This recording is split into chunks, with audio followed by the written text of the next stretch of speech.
जहां दोस्त काम न आए वो तन्हाई किस काम की, बिगड़े रिश्ते न बने तो खुदाई किस काम की। बेशक अपनी मंजिल तक जाना है, पर जहां अपने ही न दिखें वो ऊंचाई किस काम की। नमस्कार साथियों, मैं शैलेंद्र गहरे शब्द में आपका दिल से स्वागत करता हूं। दोस्तों, कोई आपके हाथ से तो छीन सकता है, लेकिन आपकी किस्मत से नहीं। आज की ये कहानी बहुत ही भावनात्मक और प्रेरणादायक है, जो ये दर्शाती है कि सच्चा प्रेम और ममता किसी भी बंधन का मोहताज नहीं होता। ये कहानी एक सौतेली मां की है, जिसने अपनी सौतेली बेटी को जंगल में फेंक दिया ताकि जंगली जानवर उसे खा जाएं। लेकिन ईश्वर की मेहरबानी से उसे एक बेजुबान बंदरिया ने कैसे पाला, आइए देखते हैं ये खूबसूरत कहानी। दोस्तों, किसी गांव में एक किसान रहता था। उसकी शादी को कई साल हो चुके थे, लेकिन वह बेऔलाद था। फिर उस किसान ने संतान की इच्छा से दूसरी शादी की।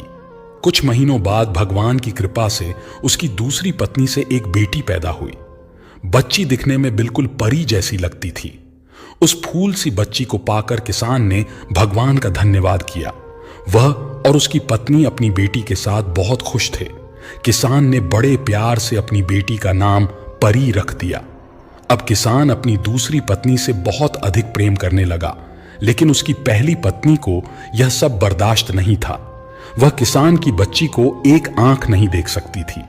जब बच्ची कुछ महीनों की हुई और अपनी तोतली जुबान से किसान को पापा पापा कहकर पुकारने लगी, तो पहली पत्नी के सीने पर सांप लौटने लगा। इस तरह वह किसान की बेटी की दुश्मन बन गई। परी की मां सारा दिन घर के कामकाज में व्यस्त रहती, जबकि किसान की पहली पत्नी खेतों में उसके साथ काम करवाती थी। एक दिन किसान की पहली पत्नी खेतों में सब्जियां तोड़ने जा रही थी। तभी उसने सोचा कि आज परी घर पर अकेली है, क्योंकि उसकी मां दुकान से कुछ सामान लेने गई है। उसने इस मौके का फायदा उठाने का निर्णय लिया। वह परी को गोद में उठाकर खेतों में ले गई और सोचने लगी, अगर मैं इस लड़की को जंगल में छोड़ दूं तो इसे जंगली जानवर खा जाएंगे और मुझे इससे हमेशा के लिए छुटकारा मिल जाएगा। इस नापाक इरादे से वह किसान के खेतों से बहुत आगे एक घने जंगल में चली गई और बच्ची को जमीन पर फेंक दिया। फिर बिना पीछे देखे वहां से चली गई। उस निर्दयी औरत के दिल में जरा भी रहम नहीं आया। अब वह मासूम परी झाड़ियों में इधर उधर घूमने लगी। वह अभी ठीक से चल भी नहीं पाती थी, क्योंकि वह बहुत छोटी थी। मित्रों, कहते हैं कि बच्चा भगवान का रूप होता है। उसी तरह उस मासूम परी को भी अपने नफे नुकसान का कोई ज्ञान नहीं था। वह रोती रोती जंगल में ही सो गई। जब उसकी आंख खुली तो वह पापा पापा कहकर अपने पिता को पुकारने लगी और भूख से बिलखने लगी। वह चलने की कोशिश करने लगी और चलते चलते एक घने जंगल में जा पहुंची। वहां एक पेड़ पर एक बंदरिया अपने बच्चों के साथ रहती थी। उसी पेड़ की दूसरी ओर एक छोटी सी कुटिया बनी हुई थी, जिसमें एक साधु बाबा रहते थे। लेकिन उस समय साधु बाबा भिक्षा मांगने के लिए बाहर गए हुए थे। जब उस बंदरिया ने छोटी सी मासूम बच्ची के रोने की आवाज सुनी तो वह जल्दी से दौड़कर आई और उसे गोद में उठा लिया। लेकिन परी अपनी मां को पुकार कर रो रही थी। यह देखकर बंदरिया ने जल्दी से पेड़ों से कुछ फल तोड़े और उनका रस निकालकर परी को पिलाने लगी। रस पीकर बच्ची को थोड़ा सुकून मिला। बंदरिया उस बच्ची से बहुत प्यार करने लगी।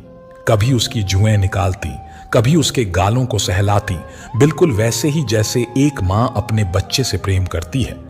परी को भी मां जैसी गोद का सुकून महसूस हुआ और वह बंदरिया की गोद में ही सो गई।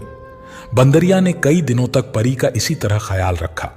उसकी भूख प्यास का पूरा ध्यान रखा, जैसे एक मां अपने बच्चे का रखती है। इसी बीच साधु बाबा जो भिक्षा मांगने गए थे, जब वापस अपनी कुटिया में आए तो उन्होंने देखा कि बंदरिया की गोद में एक सुंदर प्यारी सी बच्ची है। यह देखकर साधु बाबा सोच में पड़ गए। उन्होंने तुरंत बच्ची को बंदरिया से अपनी गोद में लिया और कुटिया में ले गए। साधु बाबा ने बच्ची से उसका नाम पूछा, लेकिन वह इतनी छोटी थी कि बोल नहीं पाई। साधु बाबा सोचने लगे, पता नहीं यह किसकी बच्ची है और कहां से आई है। बाबा ने प्यार से उस बच्ची का पालन पोषण करने का निर्णय लिया। उन्होंने उसका नाम उजाला रखा, क्योंकि वह बच्ची देवताओं की अप्सराओं की तरह सुंदर और गोरी थी। अब उजाला कुटिया से बाहर निकलकर हर रोज बंदरिया के बच्चों के साथ खेलने लगी। बंदरिया भी उजाला का बहुत ख्याल रखती थी। कभी उसे फलों का रस पिलाती तो कभी उसे अपना दूध पिलाती। साधु बाबा ने भी एक गाय पाल रखी थी, जिससे उजाला कभी कभी गाय का दूध भी पीती। समय बीतता गया और उजाला बड़ी होने लगी। जब वह 6 साल की हुई तो साधु बाबा को बाबा बाबा कहकर पुकारने लगी और उस बंदरिया को ही अपनी मां समझने लगी, क्योंकि वह उन्हीं के बीच पली बढ़ी थी। जब साधु बाबा भगवान शिव की पूजा करते तो उजाला भी उनके साथ बैठकर पूजा करने लगती।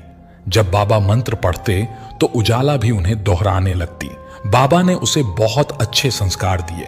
समय बीता और अब उजाला 15 साल की हो चुकी थी।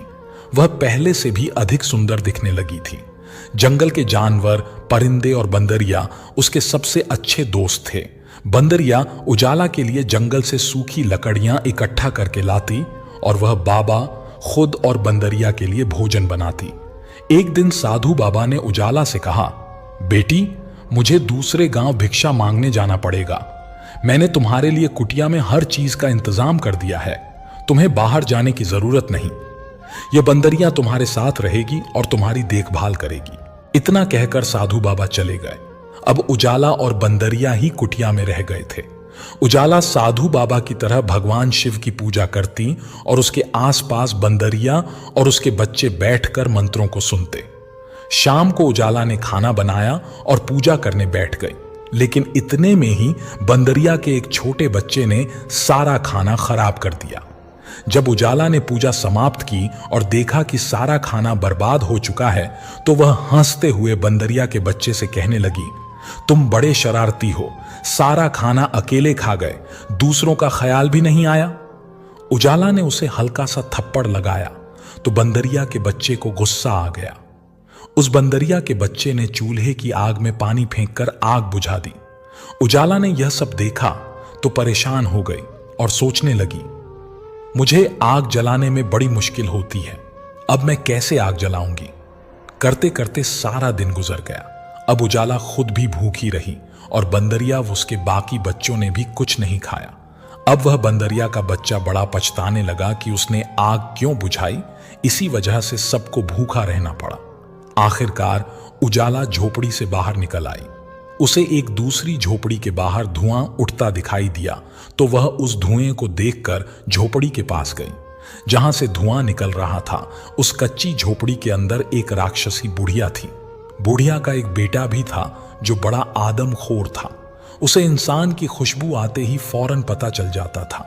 जब उस बुढ़िया ने उजाला को देखा तो उसके मुंह में पानी आ गया और वह ख्यालों में उजाला को खाने के बारे में सोचने लगी।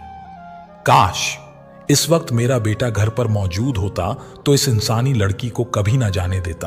अब उसने एक योजना बनाई। जब तक मेरा बेटा नहीं आता मैं इस लड़की को बातों में लगाकर यहीं रोके रखूंगी। फिर वह बुढ़िया उजाला से कहने लगी, आओ बेटी, कैसे आना हुआ, तुम कौन हो और कहां से आई हो। उजाला कहने लगी, मैं अपने बाबा की लाडली बेटी हूं जो बहुत ही नेक हैं। इस वक्त वह दूर वाले गांव में भिक्षा मांगने गए हैं और मैं घर पर अकेली हूं। बंदरिया के शरारती बच्चे ने चूल्हे की आग बुझा दी।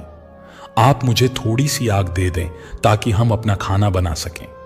बुढ़िया कहने लगी, बेटी, आग तो तुम्हें मिल जाएगी, लेकिन बदले में तुझे मेरा भी एक काम करना होगा। मैं बूढ़ी औरत हूं और मुझसे घर का काम बहुत मुश्किल से होता है। मेरा बेटा आने वाला है, उसे बहुत भूख लगी होगी। दूसरी ओर बाजरे के दाने पड़े हैं, तुम उन्हें चक्की में पीसकर आटा बना दो। उजाला ने जल्दी से बाजरा पीस दिया और बुढ़िया के पास आई। वह कहने लगी, अम्मा, मैंने आटा पीस दिया, अब जल्दी से मुझे आग दे दो ताकि मैं अपने घर चली जाऊं। बुढ़िया कहने लगी, बच्ची, तुम कितनी अच्छी हो और देखो ना मेरा घर कितना गंदा हो रहा है। मेरी हड्डियों में इतनी जान नहीं कि मैं घर साफ कर सकूं। तुम तो जवान और समझदार हो, मेरे घर की थोड़ी सफाई कर दो। उजाला ने तुरंत झाड़ू पकड़ा और जल्दी से पूरे घर की सफाई कर दी, लेकिन वह बुढ़िया बार बार बाहर का रास्ता देख रही थी।